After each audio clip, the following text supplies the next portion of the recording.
আমরা বেশি করি। আকিকা আর ফতরের মধ্যে অনেকগুলো আমাদের সমাজের মধ্যে ভুল ধারণা রয়েছে, যেটা আমরা মুসলিম হিসাবে আমাদের যে দায়িত্বটা আমাদের পালন করতে হবে।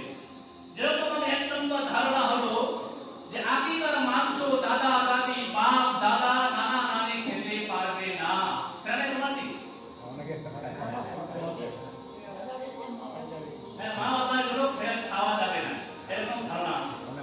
তো আমি বলবো বিরাদরানি মিল্লাতে ইসলামিয়া একটা আমাদের সুন্নি জগতের একজন বিখ্যাত আলিম মাওলানা তানভীর আলম জানেন, উনি একটি কিতাব লিখেছে দরাসনামি আলম ইসলাম। ওই জায়গায় উনি উল্লেখ করেছে যেই সমাজের মধ্যে এই যে একটা ভুল ধারণা ভুল রসম রেওয়াজ পড়ে আছে, একটা যদি ভুল ধারণা পড়ে থাকে রসম রেওয়াজ, যেরকম আমার এইটা ভুল ধারণা যে আকিকার মাংস দাদা দাদি বা বাপ মা খেতে পারবে না, এই একটা ভুল ধারণা।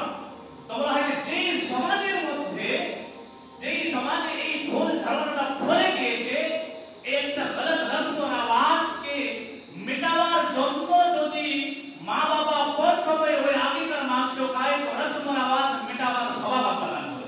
সুবহানাল্লাহ, আল্লাহ স্বভাব দান করে। কি মনে করতে হবে যে না এটা ভুল ধারণা, এই ভুল ধারণাকে আমি মেটাতে চাই, এই জন্য আমি খাবো, এই জন্য আমি খাবো। তারপরে আরেকটা জিনিস, সেটা আপনাদের গ্রামে আছে কিনা, এটা আমাদের গ্রামে আছে, যে ছেলেটা পয়দা হওয়ার পরে, শিশুটা পয়দা হওয়ার পরে তারপরে যেটা উত্তম তরিকা সপ্তম দিন মানে 7 দিনে সেই ব্যক্তিটা আকিকা করা, ওর একটা ভালো নাম রাখা, মাথা নাড়া করা, এটা সর্বোচ্চ ভালো সুন্নতে কারিমা। কিন্তু আমরা কি করি, কথা আমি নাইটটা পড়েন, আমি পড়ে না